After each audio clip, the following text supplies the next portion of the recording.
responsible for health and safety in the workplace? How does storytelling help us learn and change the way we think about safety? I am Nuala Gage. And I'm Karin Ovari, and we are the Safety Collaborators. Our mission is to help people change the way they think about safety, safety conversations, and culture. Today we're going to talk about who is responsible for safety in your workplace.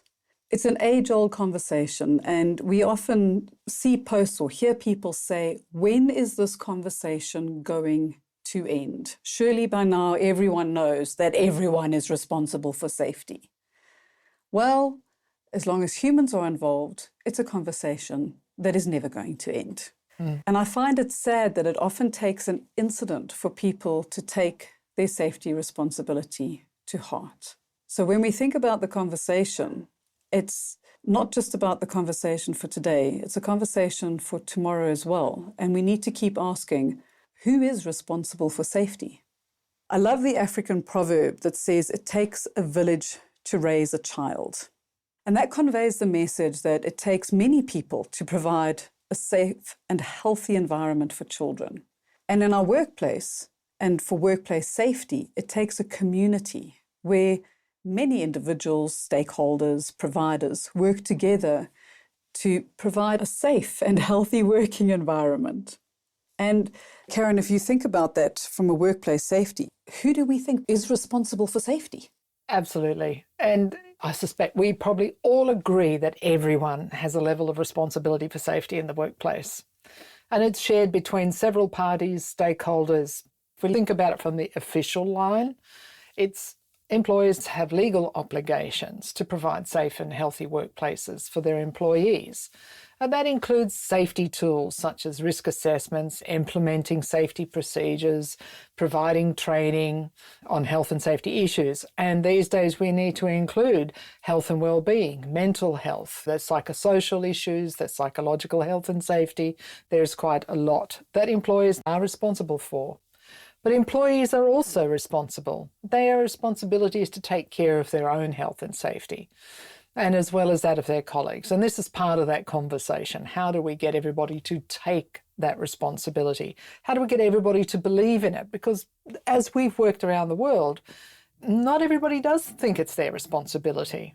It changes. I know I've had different conversations with people in Angola and places like that, and I say, are you going to be responsible? Well, no, it's the supervisor's responsibility, or it's God's taking care of me, or inshallah, or, there's lots of different things and reasons why employees sometimes don't take responsibility for their own safety, but they are responsible for it. And of course, there are government agencies, whether it's OSHA, whether it's the United Kingdom's health and safety issues, there's WorkSafe Australia, they're all over the world. These industry bodies are also there to help health and safety regulations be inspected and make sure that organisations are in compliance.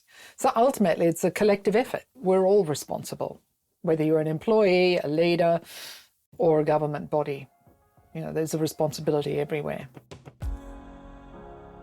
So, but we come at this, I guess, from a slightly different perspective is, how do you influence those around you to accept their role and responsibility in the workplace, and including yourself? I've read an amazing book written by Viktor Frankl. And in that, just a little bit of, background, Viktor Frankl was in Auschwitz in World War II. And it's an amazing book, Man's Search for Meaning. But in there, he talks about we have rights and we have responsibilities. And what you mentioned around the official line very much links into that. The employee has rights, and they have rights to work in a safe environment. They have the right to the correct tools and equipment. They have the right to be able to have the right products, processes, the correct PPE, to have risk eliminated. They have all of these rights. They have the right to stop the job if they feel unsafe and to speak up. But on the other side, as employees, as workers on site, we have the responsibility to use the tools and the equipment that have been given to us and to use them correctly and to report when things go wrong, when equipment is damaged. It is our responsibility. And if you think of scales, the one can't outweigh the other. I don't have more right than I have responsibility because I have the responsibility to act on those rights. Not everybody agrees, actually, funny enough, in the workplace, but that's part of where we see our role is to help people understand that they do have an influence and they are able to make those shifts. I'm going to share a fictional story about John. Now, this story is going to sound quite familiar, to be fair. So meet John. He's a manager at a construction company. John's always believed that it is the employer's responsibility to ensure that health and safety of their employees in the workplace. He believed that as long as he provided the necessary resources, equipment and training, it was up to the employees to follow the safety procedures and take care of themselves, which I think is very much in line with rights and roles and responsibilities. But one day, John was conducting a site inspection when he noticed that one of his employees was not wearing the required PPE, in this case, a hard hat. When he asked the employee why, the employee explained that the hard hat was uncomfortable and made it difficult to see while working. So it must have been falling down. So John was shocked to hear this, as he had always believed that wearing personal protective equipment was the employee's responsibility. But John realised that it was not enough for him to simply provide the PPE and expect employees to use it. He also realised that it was not enough for the employees to simply follow the safety procedures without considering whether those procedures were practical and effective in ensuring their health and safety. So John changed his view on who is responsible for safety in the workplace. He realised that it was a collective effort between the employer and the employees to ensure a safe and healthy work environment. He started working with his employees to identify and address any practical issues with the safety procedures and PPE, and to find solutions that worked for everyone. As a result of this change in perspective, John's construction site became a safer and more effective workplace, with fewer accidents and incidents. John's employees were also more engaged and invested in their own health and safety, which led to increased morale and improved performance. If only it was that simple. Oh, I was about to say, if only it was that out there in what we call the real world. However, it does give us a few key pointers that, yes, everyone is responsible for safety, but it's also around having those conversations that we speak about so often. Yeah. Are what we're putting in place practical? Is it helpful? Is it useful? Do people understand the why behind it? And listening to you tell the fictional story, it's really the story that helps process the message of, oh yes, there's a light bulb moment. Whether it's the hard hat falling down or the safety glasses fogging up or the impact gloves being too stiff, whatever the case is, it's the story here that's kind of highlighted, well, what do we need to do in order to help people take responsibility? And earlier, I mentioned that I find it really sad that it's often only when someone is involved in a safety incident where either they themselves or someone that they know or love or care about or one of their team members either gets hurt or there's equipment damage that they get pulled into an investigation or interrogation depending on the way it happens. And it's only after that that they go, oh my gosh, okay, I need to be a little bit more responsible for my safety, but it's too late now because I've lost my sight, or I can't work for 6 months because I have to have surgery to repair a broken arm, or whatever the case is. So how do we influence? And I'm coming back to that word because it is so powerful. How do we influence people before an incident or accident happens that they have to learn from it, from their own experience? You know, one of the best ways to learn is from others, and we do that through storytelling. We show up as safety leaders through our vulnerability. We share stories from the heart. Why safety close to your heart is one of our favourite activities to do. In a current program that we're running, a safety leadership program, and when we say safety leadership, it's not for the privileged, that's for everybody. We actually ask people to first share a story about a change they made for themselves. So they have to go deep. And this story can be about anything in their lives. It could be giving up smoking. It could be taking up running. It could be helping another person financially. The stories have been amazing. and they're really terrific.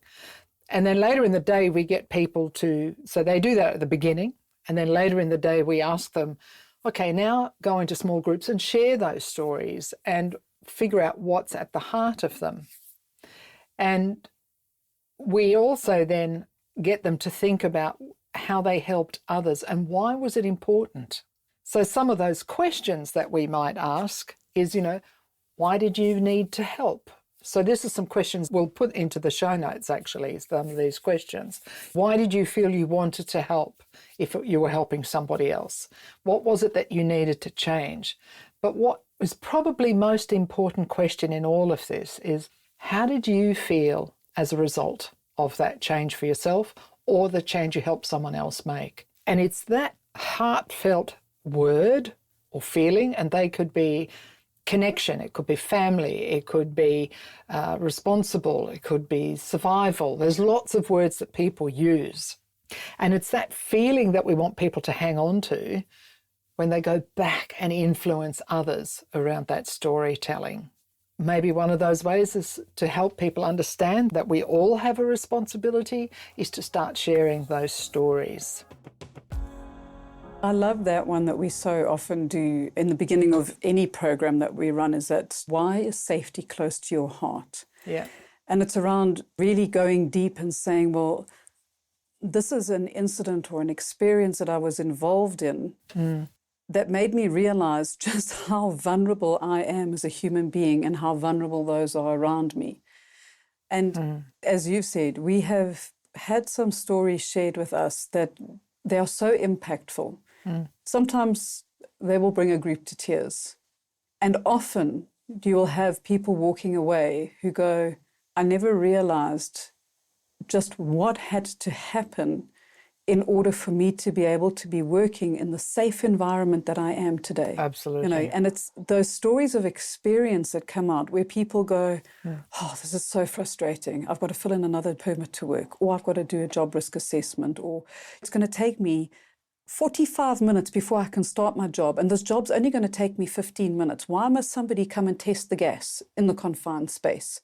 I mean, all I have to do is just go in 1 meter. And it's not around going, you have to because I'm telling you to, which often happens, and sometimes that is the only answer a leader or a supervisor has in their toolbox.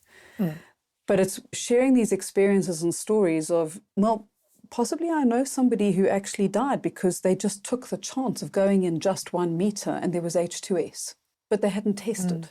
So it's really bringing it to that impactful, that's, 16 inches, I think they say it is, between the head and the heart, and taking it from being a head story to being a heart story. Yeah. It can be quite hard and it can be quite scary to do. And you don't want people to feel like, there's a leopard pouncing on them. So Karin, tell me a story about, why safety is close to your heart, and you're standing in a toolbox talk with 12 people looking at you and your heart starts pounding in your throat and you go, I don't have a story. Yeah, we just freeze. People freeze. And I would freeze, actually. Yeah. So how do we create an environment or a safe space for people to share these incredible, valuable stories? And one of the key ones is around, and here's some pointers, is give an example of your story first. So when we run these kind of exercises, we will always say, I will share a story that is very close to my heart. And that story is actually one of our first blogs. So if you'd like to know what my story is as to why safety is so close to my heart, I would love you to read it and to give me your feedback. But show your vulnerability so that others can be vulnerable. And then what we do is we ask people to turn to the person next to them. So they're having a discussion just with one person and sharing their story in a pair, because it breaks down this fear of 10 other people staring at you. What if I get it wrong? What if it's not a good story? What if I'm too embarrassed to tell it? And you can get them to bounce their stories off each other on a one-on-one, but with the understanding that you do want to hear one of the stories from the pair when you go around with the group.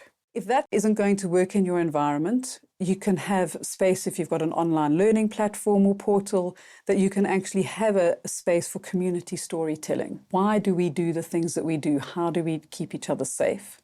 Karin reminded me a little bit earlier also around, we so often use anonymous Google Forms. So you can have a Google form that people can go in and share their stories with no names, and you can pick one or two of those to share as a lessons learned. Run a campaign on sharing stories from the heart. And another one is also ask for volunteers who would like to speak at a safety meeting. And I would say never have more than possibly one volunteer to share a story, because you want their story to be heard. And you want people to walk away with that lesson. And this is definitely not a place to have volunteers. No. This is somewhere where it is a volunteer. And if you don't get a volunteer, that's also okay. That's fine. This is not an area where you can push people into sharing their stories. This needs to come from a place of, I am brave enough and feel safe enough to be able to share my story. And if you're looking for more ideas, or you want to get a better understanding of how do I do this, I want to implement this with my teams, we can help you with a short workshop around storytelling, and help you with your team develop a process around how do you do that in your workspace. So reach out to us at hello@safetycollaborations.com. Karin, anything that you would like to add? I didn't even ask you before I finished my thoughts on my little list there. No. I think ultimately the head, heart, hands philosophy works really well here. So, if we only think about these things, that we may not say anything, but if we tell it from the heart, then maybe our hands will follow. And that we can have influence on others around us, so that we can all ultimately believe in that by sharing our stories, we share our responsibility for keeping myself and my workmates safe. Thank you for joining us. As always good to have conversations that matter. Please do share this podcast. It'll help us to grow, and it will also help us to share, and it will also help us to come up with more ideas, better ideas on how we can help and serve you. You can also connect with us at our website, which is safetycollaborations.com, where you will see the show notes for this episode. And of course, we're easy to find on LinkedIn. That is our preferred social. So you can look for Nuala Gage or Karin Ovari, or join us on our company page at Safety Collaborations. Till next week, stay safe and stay well.